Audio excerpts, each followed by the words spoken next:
안녕하세요. 이번에 대한소아청소년 정신의학회 기획위원회에서 중독되는 아이들이라는 새 책을 냈습니다. 저는 7장 디지털 세상의 그늘을 저술한 소아정신과 전문의 박민연이라고 합니다. 현재 가톨릭대학교 은평성모병원 정신건강의학과에서 근무하고 있습니다.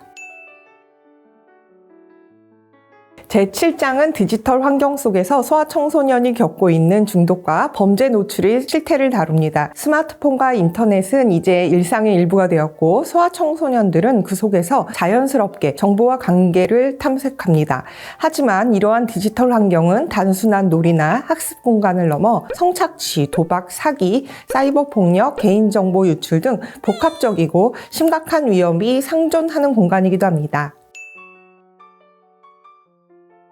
소아청소년은 디지털 범죄에 노출되기 쉬운 여러 가지 이유가 있는데요. 크게 발달적, 심리적, 사회적 요소로 나눌 수 있겠습니다. 먼저 발달적 취약성을 살펴보면 소아청소년은 성인에 비해 판단력 및 비판적 사고 능력이 부족하고 온라인에서 발생할 수 있는 위험을 충분히 인지하지도 못합니다. 예를 들면 게임 아이템을 주겠다거나 특별한 이벤트를 연다는 식으로 접근해오는 가해자를 의심하지 않을 수 있습니다. 또한 정서 조절 능력도 부족한데요. 감정에 휘둘려 문제 상황에서 이성적으로 대처하지 못할 수 있습니다. 가해자의 칭찬이나 선물에 기분이 좋아져서 마음을 여는 것은 물론 협박이나 압력에 공포나 불안을 느껴 가해자의 요구에 순응할 가능성이 높습니다. 다음으로 사회적 취약성입니다. 소아청소년은 타인을 쉽게 신뢰하는 경향이 있고 또한 또래 집단의 영향을 크게 받아 친구들의 인정을 받고 싶어 하는데 이를 위해서 게임이나 SNS 등 친구들이 하는 활동에 함께 참여하곤 합니다. 하지만 이런 활동은 개인정보 유출, 온라인 도박 등 디지털 범죄에 연루된 위험성을 높일 수 있습니다. 온라인 도박 중독, 개인정보 탈취 및 침해, 디지털 성범죄, 예를 들어 성착취물 제작, 그루밍, 사이버 스토킹이 대표적인 온라인 범죄를 할 것입니다. 우선 온라인 도박을 살펴보면 아이들은 금전적 보상을 얻고자 하는 욕구가 높습니다. 청소년을 대상으로 도박 사이트를 운영하는 가해자들은 초대 보너스, 무료 베팅 등의 혜택으로 참여를 유도합니다. 소액으로 시작해도 점차 중독되면서 큰 금액을 걸게 되는 경우가 대부분입니다. 이는 경제적 손실뿐 아니라 학업 부진, 가족 갈등 등으로까지 이어질 수 있습니다. 최근 도박 중독 치유 서비스를 이용하는 10대가 급증하고 있습니다. 2021년 1240명이었던 것이 2024년에는 2349명으로 거의 2배 가까이 증가하였습니다. 유입 경로는 친구나 지인의 귀띔이 가장 많았고 실제로 도박 혐의로 적발된 소년범은 매해 증가하고 있으며 평균 연령도 꾸준히 낮아지고 있습니다. 소아청소년은 중독에 대한 저항력이 약해 더 쉽게 의존하거나 문제 행동을 할 수 있습니다. 어떤 청소년은 도박 사이트를 직접 운영하기까지 합니다. 중학생이 사이트의 총책이 되거나 고등학생이 서버 개발 및 유지, 관리에 참여하는 등의 사례가 점점 늘어나고 있습니다. 개인정보 탈취 및 침해는 디지털 범죄 가운데 가장 흔한 유형입니다. 소아청소년은 피싱과 사기에 쉽게 노출되는데 이는 경제적 손실뿐 아니라 개인정보 유출까지 초래합니다. 피싱은 가짜 웹사이트나 SNS 메시지 등으로 피해자의 개인정보를 탈취하는 범죄입니다. 가해자는 이득을 줄 것처럼 접근해 피해자의 계정정보나 신용카드 비밀번호를 빼갑니다. 개인정보에 대한 경각심이 낮은 아이들은 피싱에 쉽게 노출됩니다. 보통은 금전적 이득이 목적이지만 신분을 도용하려는 목적으로 범죄를 저지르는 경우도 있습니다. 피해자를 사칭해 가짜 계정을 만들거나 이것을 불법적인 활동에 활용하는 사례들이 꽤 있습니다. 디지털 성범죄도 최근 급격하게 증가하고 있는데 성착취물은 가해자가 피해자의 신체를 성적으로 촬영해 만든 것입니다. 보통 피해자가 가해자의 협박을 받아 제작에 응합니다. 이러한 성착취물은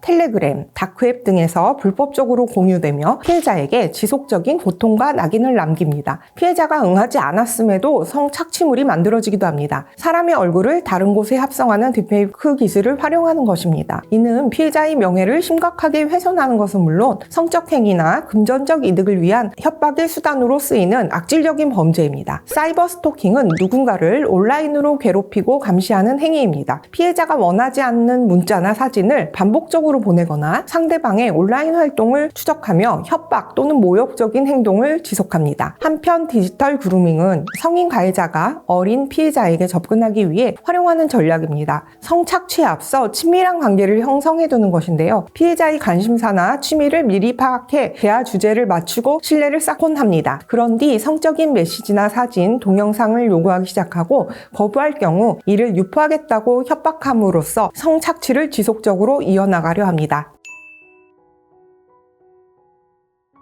인지, 정서, 사회성 등의 기반을 막 다져나가는 소아청소년은 삶에서 경험하는 여러 일들로부터 깊은 영향을 받습니다. 따라서 이 시기에 디지털 범죄를 겪는다면 그 여파는 단기간에 그치지 않고 장기적으로 나타날 수 있습니다. 사이버 스토킹이나 그루밍 범죄에서는 가해자가 지속적으로 위협과 통제를 가하는 탓에 일상에서도 안정감을 느끼지 못할 수 있습니다. 위협이나 성적 모욕이 담긴 메시지를 받았다면 충격에 정상적인 생활을 유지하기 어려워질 수도 있습니다. 가해자의 협박을 받아 성적인 사진이나 영상을 보낸 피해자라면 그에 대한 죄책감과 수치심을 느끼게 됩니다. 이러한 영향이 장기화되면 우울증, 불안장애, 외상 후 스트레스 장애 등 정신건강 문제로 이어질 수 있습니다. 디지털 범죄의 충격은 장기적으로 이어질 수 있어서 성인기에 이르러서까지 인간 불신, 사회적 고립, 직장 내 부적용 등을 경험하는 피해자들이 있습니다.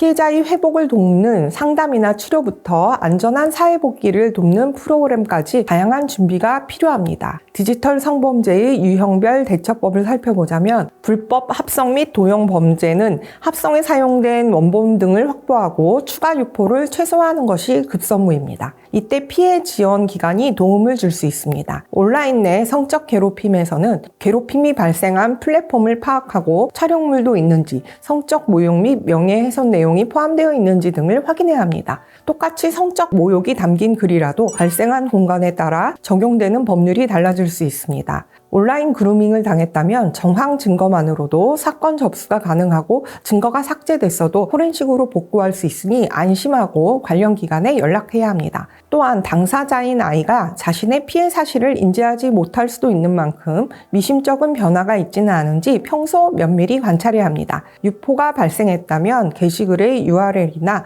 원본 영상 등 증거를 확보해 수사기관에 신고해야 합니다. 피해를 애초부터 방지하기 위해서는 예방교육을 적극적으로 실시해야 합니다. 특히 초등학교의 예방교육이 효과가 좋으니 가능한 한 일찍 시작하는 것이 바람직합니다. 디지털 공간에서 발생할 수 있는 위협을 인식하고 가정에서는 감정적 유대와 일관된 관심, 학교에서는 실효성 있는 디지털 리터러시 교육, 정부 차원에서는 피해자 보호 및 가해자 처벌을 위한 법적, 제도적 정비가 함께 이루어져야 합니다. 결론적으로 디지털 세상이 아이들에게 제공하는 기회와 편의 이면에 막대한 심리적, 사회적 비용이 존재한다는 점을 분명히 하며 부모와 교사, 정책 결정자 모두가 연대하여 아이들을 지켜야 합니다.